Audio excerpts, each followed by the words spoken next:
We live in an amazing world, and the very lives that we enjoy and expect are built on a firm foundation. And much of it relies on one strange little word.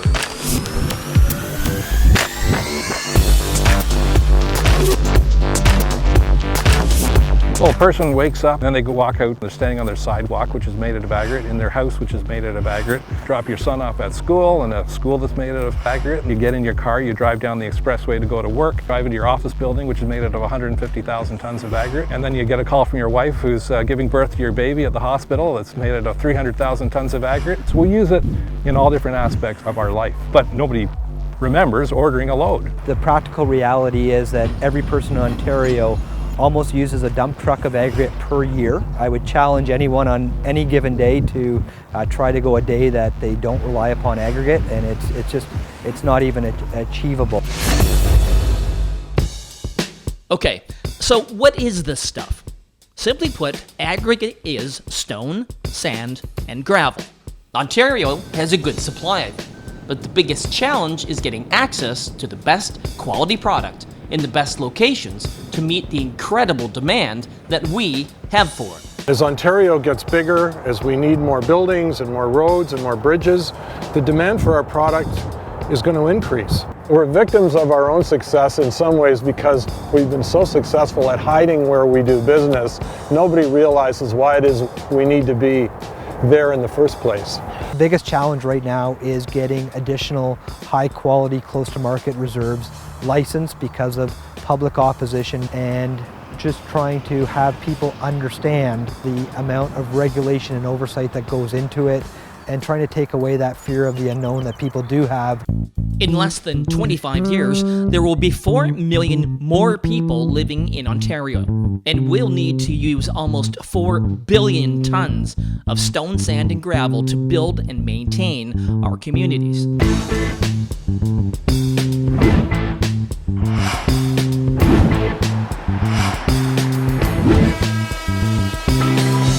I do hear a lot of times people say, I like all those things, but why do you have to do it in my neighborhood? And the reality is good quality sand and gravel isn't found everywhere.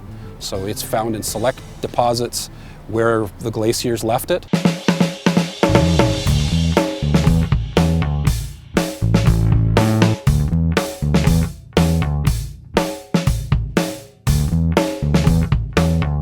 We have this perception in Ontario that we live in this ecosystem which is millions of years old, but in reality it's very, very young. And what was here before that was ice.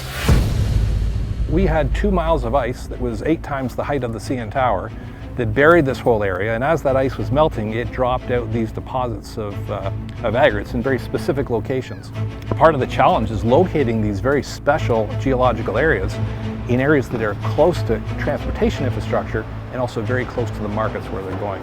Those two things together really handcuff us as to where we can site these locations and where we can't. So what's the advantage to having pits and quarries close to end users? 3 words: closer equals cleaner.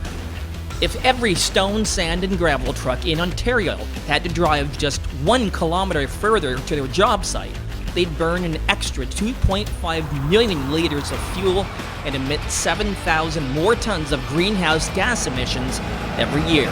Right now in the Greater Toronto Area, on average, you travel about 30-35 kilometers from source to job site. Railing it in from, say, North Bay or something, you've got all that extra distance to get it into the Greater Toronto Area to a depot. You're still loading a truck, and then you're still having that 30-kilometer drive to the job site. So it's not an environmentally sustainable solution. That is more for people that just don't want the use in their backyard. If the not in my backyard principle is espoused, and we have to take that gravel pit instead, locate it much further away, and we're burning super tanker loads of fuel a day extra that we would otherwise wouldn't have to do. So look at it as a part of your social responsibility. It's not only finding the closest, but the best quality. Some roads and bridges across our province are crumbling. Why? Because they were made with substandard product. Whereas the incredible CN Tower could still be standing for hundreds of years because it was built with the best stone, sand, and gravel, all sourced from local pits and quarries.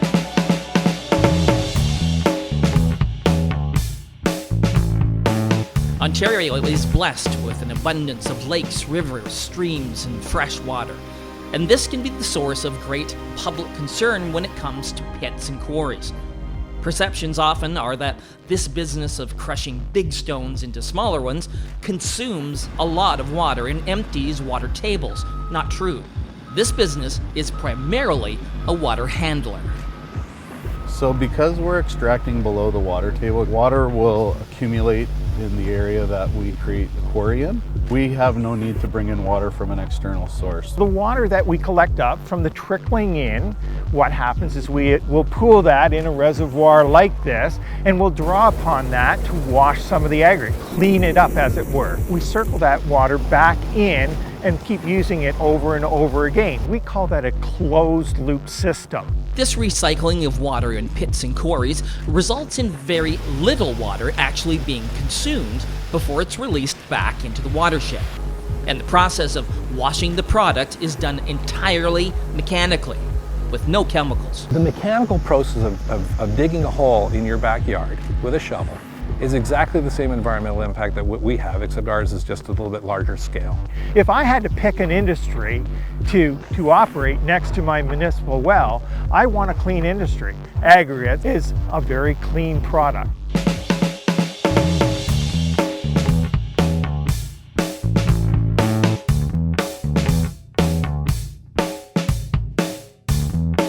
Aggregate operations across Ontario have many layers of different agencies. So you're regulated through Ministry of Natural Resources and Forestry, as well as Ministry of Environment, Conservation and Parks, and then depending on the township or the region, et cetera, they operate in, as well as the Conservation Authority. The level of scrutiny is very, very, very high. We really do study the ecology, the impacts from these kinds of operations. Because I'm a consultant and we do this for lots of people, certainly one of the best industries in Ontario that does this kind of work, puts this type of effort forward is the aggregate industry.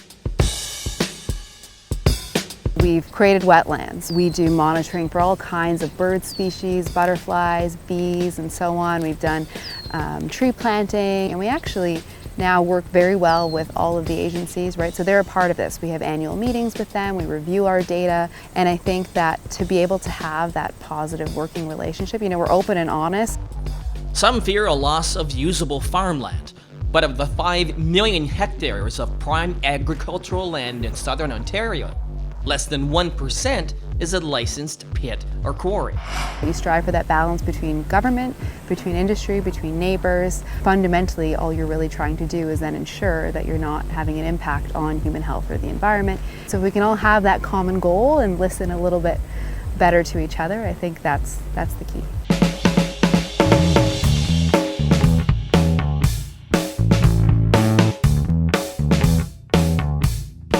To get a license to extract sand and gravel or stone in the province of Ontario, you need an approved site plan, and that site plan includes a rehabilitation plan that's approved before you take the first spoonful of gravel out of the site.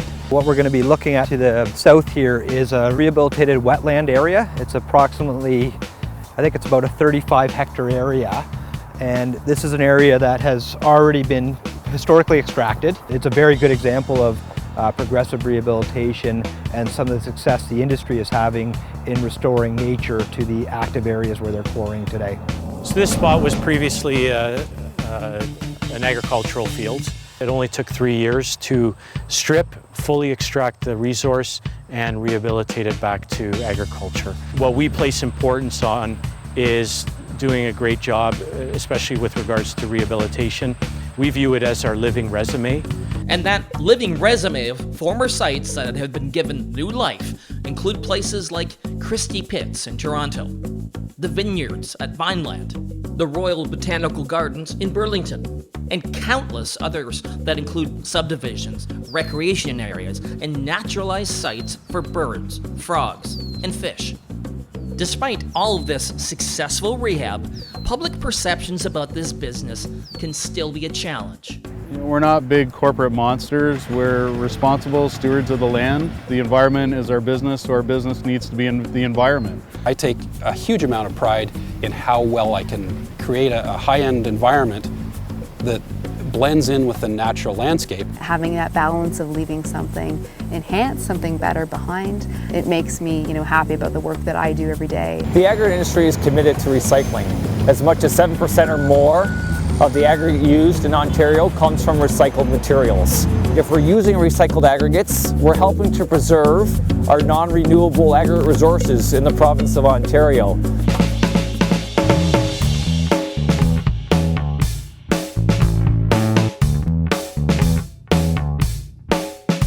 This industry is a huge contributor to Ontario's economy in two key ways.